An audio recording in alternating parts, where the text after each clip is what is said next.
And then there's North Korea.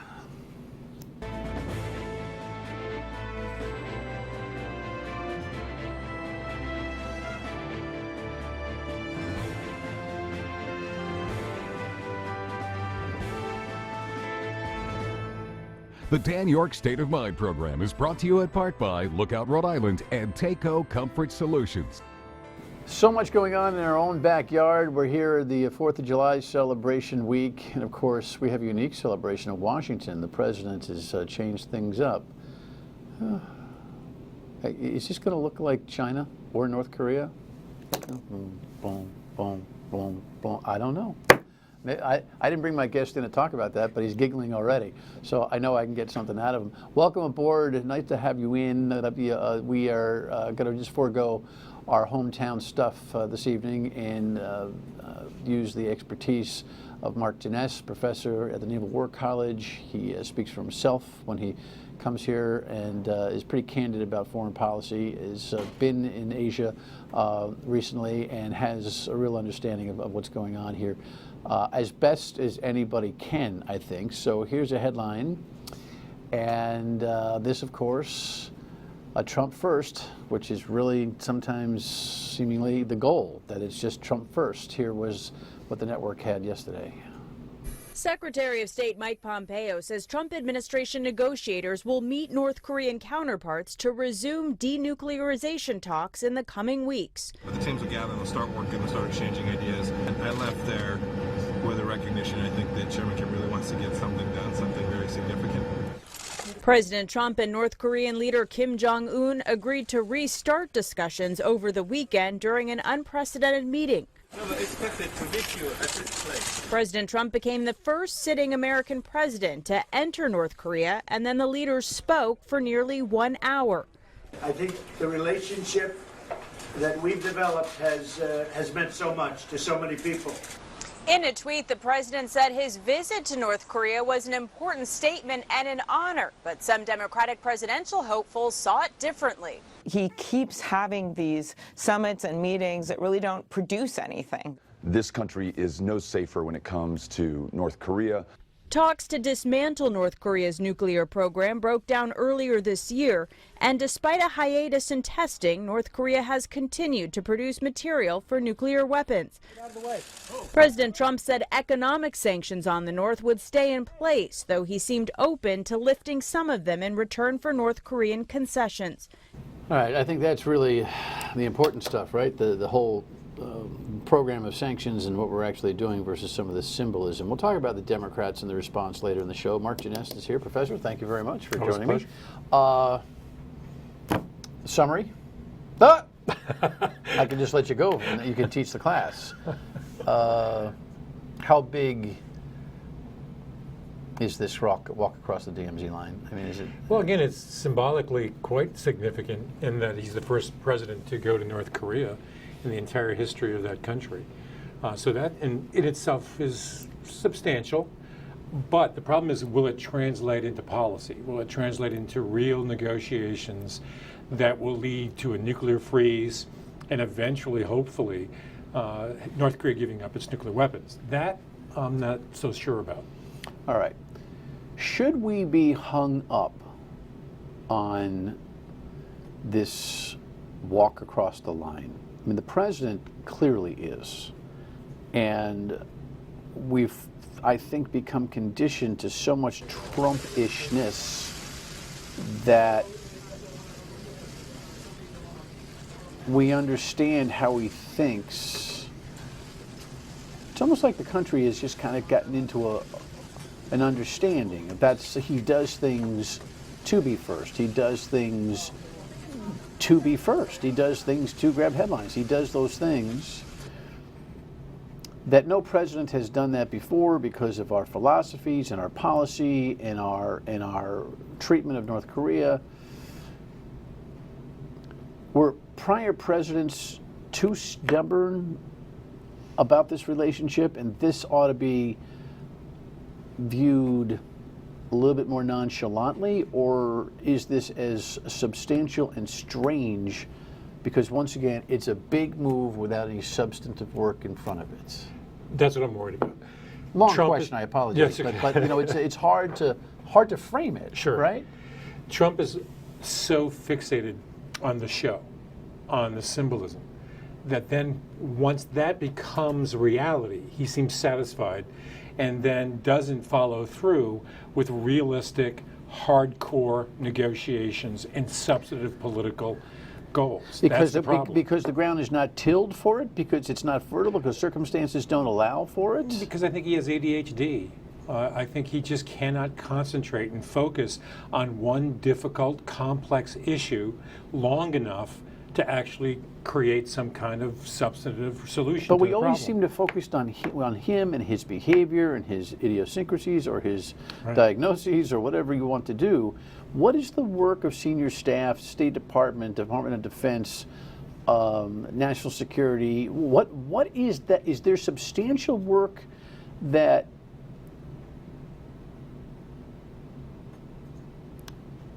makes it more substantive that he did it? Is there, or are they all just kind of just watching their own Twitter feed? Oh, he's got an itch to scratch. He's going to go over there. Well, we better do some work here to make it look like it means something more than a photo opportunity. But you have to redefine senior staff. When you bring your daughter and she's there Oh, I know. as an equal representative behind closed door secret meetings talking about advanced nuclear strategy and their arsenal with the Korean dictator, I mean, you have to have people of substance negotiating with Well, the who was in that adversary. meeting? She was in that meeting. Who else was in that meeting? Was the Secretary of State in that meeting? No, I don't believe the Secretary of No. State was. They don't want him. They don't like him. They don't like the National Security Advisor, right? That's the problem. Are they dictating the roster that negotiates Well, with them? the president dictates who comes into what No, meetings. but Kim and when. Jong-un, is he No, dictating the no, roster? he's not. He's just enjoying the show because for Kim, it's a form of legitimacy for him to continue to meet with the president of the United States, and he plays this cat and mouse game of promising, then not delivering. Trump gets angry, then things heat up rhetorically, and then eventually Trump then tweets something out, and they meet again.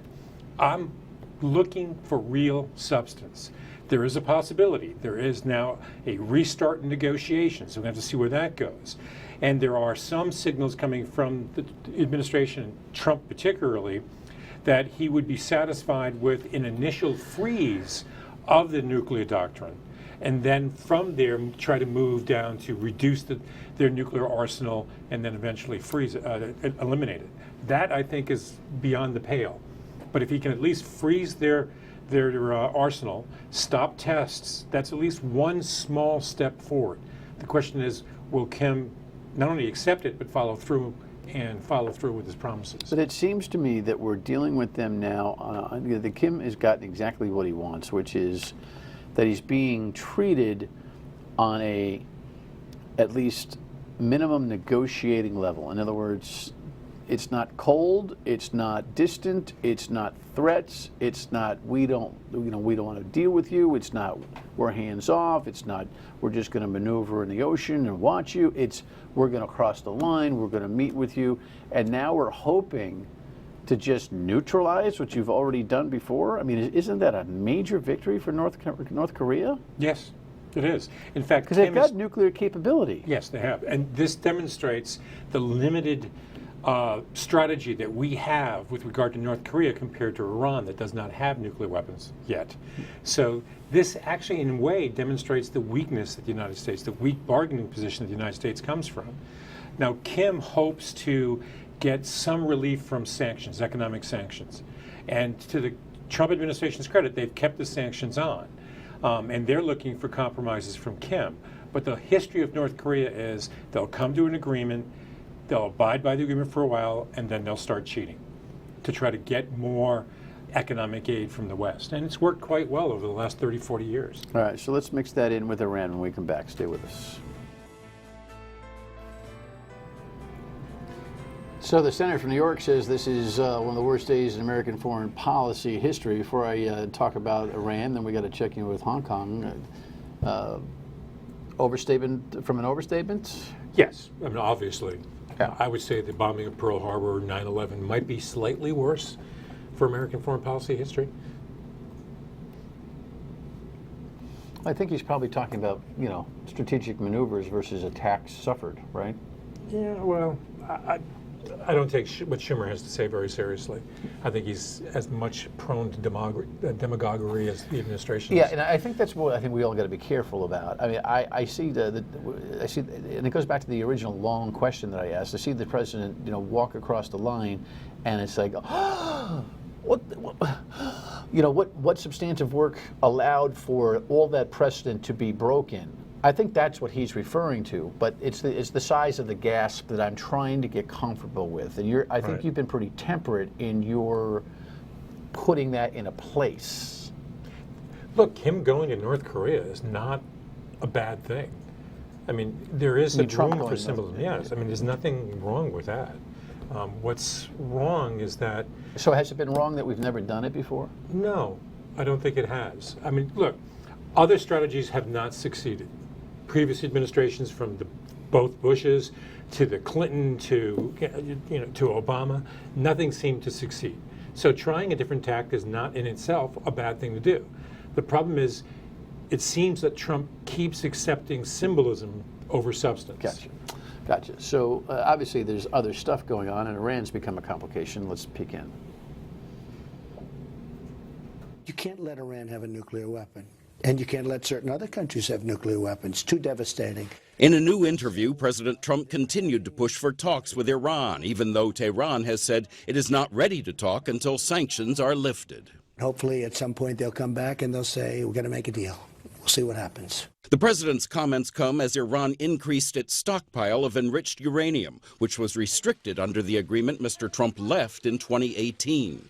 The White House released a statement yesterday vowing maximum pressure against the regime, but Iran's foreign minister mocked the White House's assertion that even before the deal's existence, Iran was violating its terms, writing on Twitter, "Seriously?" My friend. Amid rising tensions with Tehran, the U.S. faces another nuclear threat in North Korea. He pats the guy on the back and gets nothing in return. Democrats continued to slam the president's foreign policy approach, but retired Admiral Sandy Winnefeld says the president is in a better position with North Korea now than when talks broke down earlier this year. He has everything to gain if he can get a deal across the table with Kim Jong-un that actually works and denuclearizes North Korea. As for Iran, Winnefeld says their actions put them on a path to having enough uranium to get their first nuclear weapon, but that would take at least another year. I think the difference between Iran and North Korea is a matter of personality of the two regimes. Kim Jong-un sees an opportunity to bond with the president and potentially use him, and the Iranians are not so willing to compromise. And why is that? Because I think one country has nuclear weapons and feels confident enough to negotiate, and the other country has been seeking nuclear weapons for decades now, and the Iranians thought it had a deal with the Obama administration, and now they see that the United States has seemingly reneged on that deal. The problem, I think, starts with the Obama administration. They signed... You didn't like that deal? No, I didn't. It was an executive agreement. It's not a treaty. People don't understand the difference. An executive agreement is literally just an agreement between one leader and another leader, and lasts only as long as that leader in the United States remains president of the United States. Once his term is up, then the next president has every right in the world to say, I do not like this executive agreement and I will not abide by it. The problem is, Iran... They're choking, right? Iran's choking? Yeah. Their economy has decreased by 6% in the last year.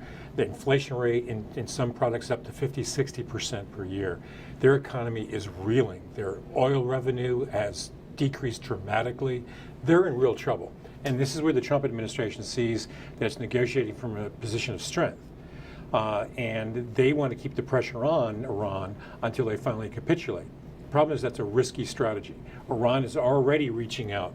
They are definitely behind the bombing of the ships in the Gulf. There's no question about that. They're also probably preparing some kind of cyber attack against Western elements. So they're looking at asymmetric ways to hurt the United States. Are they sophisticated enough to pull all that stuff off? Yes. Because? Well, they already had a massive attack against Aramco, the Saudi oil company, and shut down 30,000 of their computers. And remember, we have a vulnerable system. And there's fishing going on every day, every minute of every day, trying to get into electric grids, government programs. I mean, this is not an uncommon thing. And the Iranians are quite good. They're not as good as the Chinese, they're not as good as the Russians, but they're quite good in other areas. And they have no compunction to deal with terrorists they're a terrorist regime. They're the largest state supporter of terrorism in the world. So they don't play fair. Well, no country plays fair. I don't believe in playing fair when it comes to warfare. You play to win. Playing fair is something that amateurs do. Including us. Including us. I mean, there's a difference between rules of engagement where you try not to kill civilians. But playing fair, if you get the greatest military in the history of the world, you're not playing fair. I mean, that's like taking a 90-pound boxer and putting him up against a heavyweight. That's not fair. But I'll take it anyway. So the notion that Trump says, I want to negotiate, and they're saying we don't want to negotiate until sanctions come off, but the sanctions are choking them. Who calls chicken first? I think what the Iranians are trying to do is divide the United States from Europe, and they've done so by playing the card that, look, we signed. Well, we've done that to ourselves, haven't we? Yes. Stepping away from the agreement. Yes. A lot of people thought that instead of Trump, even if Trump wasn't in favor of Obama's executive agreement, that he should have stayed in it and tried to renegotiate it with the Iranians. But the Trump administration thought, well, the Iranians have no incentive to do so. So they decided to put on massive amount of sanctions to force the Iranians to negotiate. And instead of negotiating, the Iranians have taken a hard tack as well. Who's in control of all this, other than the obvious? Well, it's an interaction game. And what happens, the administration is trying to tighten the noose around the Iranians, and the Iranians, instead of capitulating like the administration hoped, are now fighting back. And they're trying to divide Europe from the United States. They're trying to make side deals. In fact, there was just an article in the New York Times about how ships all of a sudden disappear for a while. They stop, they go silent. And when they're loading up in Iran, and then they're shipping oil to other countries, and one of whom is China. So they're trying to make side deals with other countries. And the United States is saying to all countries, if you trade with Iran, you cannot trade with the United States, which is a powerful thing when you have the largest economy in the world. So it's a very, very difficult cat and mouse game that both sides are playing. Now, China's got a little situation because Hong Kong, which has had permission for a while, is acting up. We'll talk about that when we come back.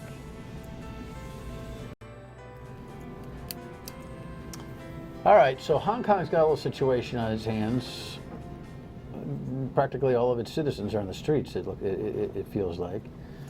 Hong Kong is kind of a Chinese experiment. It really is. And most Americans don't understand what the beef is. What's the beef? The beef is when the treaty with Britain ended several years ago, in the 1990s, the Chinese government said to the people of Hong Kong, we will give you 50 years of relative autonomy, of self-rule. Now, that was always a broad indication of how much self-rule they really accept. But protests in several years, 2014, there was another series of large protests over this. This started when the Chinese and the Hong Kong government was about to pass legislation to allow criminals to be extradited to China. But defining what a criminal is could be a political prisoner, it could be a normal, criminal. And the people of Hong Kong said, no, this is a way that's going to devolve our criminal system from Hong Kong to China itself, which is going to be a massive growth in China's influence over Hong Kong. And this is a very dangerous precedent. So the people in Hong Kong rose up in a protest movement that's very 21st century. It's crowdsourcing. There is no one specific leader because they didn't want the Chinese government to identify the leadership and then take the leaders out. So this is something that is the ultimate in the internet. It's literally crowdsourcing, getting a whole bunch of people to show up, doing some logistics work with not one person in control. The problem with that is there's no strategic leadership here. So yes, the Chinese government can't find the leaders and then jail them, but it's almost in an archaic sense, where people are just coming together and then no one's there to lead them. As a result, you had a small group of protesters literally invade the Legislative Council of Hong Kong and put graffiti up and acted in a violent sense. A lot of people think that this is what the Chinese government wanted, because the police were ordered to let the crowd go into the council, destroy, the furniture and things like that. And this is setting up the Chinese government to do much like they did in Tiananmen, where now it's about law and order. It's not about politics. And the Chinese government, Xi, the leader of the Chinese government, is probably setting up so that he's going to have the Hong Kong police come in full riot gear and probably crack some heads. Are these protesters en masse connected to a single complaint? Well, again, it's a diverse array of tens of thousands of people. Would there be a commonality if you just went right down and spoke to 100 randomly? Would there be a commonality of complaint and reason for protest? Really good question. Yes, there is a commonality. They are afraid that their civil rights are being eroded over the last couple of years by the Chinese government, and the extradition legislation that was going to pass is the very symbol of that you're losing self-governance. You're losing control over your criminal system, you're losing political control, and that's what people in Hong Kong fear the most. Remember, Hong Kong's the experiment.